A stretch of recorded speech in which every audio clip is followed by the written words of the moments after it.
Saan nagpunta si Nala? Nakapamasyal si Nala. Oy, saan ka pupunta? Balik, uwi na. Uwi, pasok. Okay, so andito kami sa labas ng garden and kararating lang, may binili lang doon sa grocery and show ko lang saglit itong aking Dark Lord Philodendron.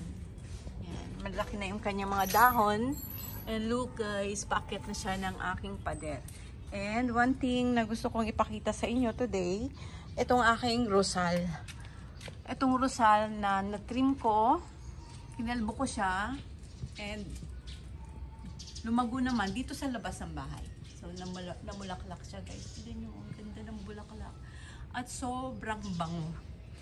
Ang bango-bango niya. So, short vlog ko lang siya para makapture ko itong moment ng aking rosal. Rosal plant. So,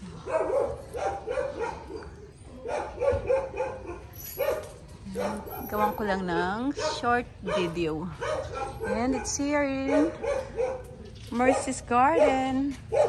At Mercy's Garden. Muulan-ulan. And that plant is Dracaena marginata. Isa siya sa lucky plant. Sobrang lago. Sobrang lago niya na guys. Pakita ko. Ayan oh. Diba? Ang lago-lago. Sobrang swerte raw yung halaman na yan. And I'm so fortunate that I have that in front of my house. Sa gate. Para siyang naging, ano na siya dyan, hanging. And ang ganda niyang tingnan. So, simple vlog about my house plants. House plants here at Mercy's Garden. Yan. At yung mangga, ayun yung mangga. Ang dami pa ring bunga. Aanihin ko na yan. Ipapaani ko na yan. So, still pa, tapos na yung season ng mangga. Tag-ulan na. And, happy naman ako at ang dami kong naaning mangga. Candle plant. So, nagsilaki na ang aking mga candle flower plants.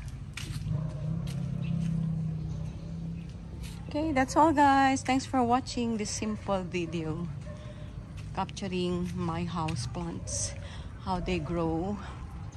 Ayan, it's cattail na flower. Update lang dito sa outside garden. Champagne, ang laki na rin. And there is butterfly here. Hindi lang ako mag-iingay para makapture ko siya. Butterfly at Mercy's Garden. Thank you. Bye everyone. Stay safe, healthy, and blessed. And ingat palagi. Tag-ulan na naman ang Pinas. Eto, tag-bagyo, tag-ulan. At huwag naman sanang tag-baha. Okay, bye.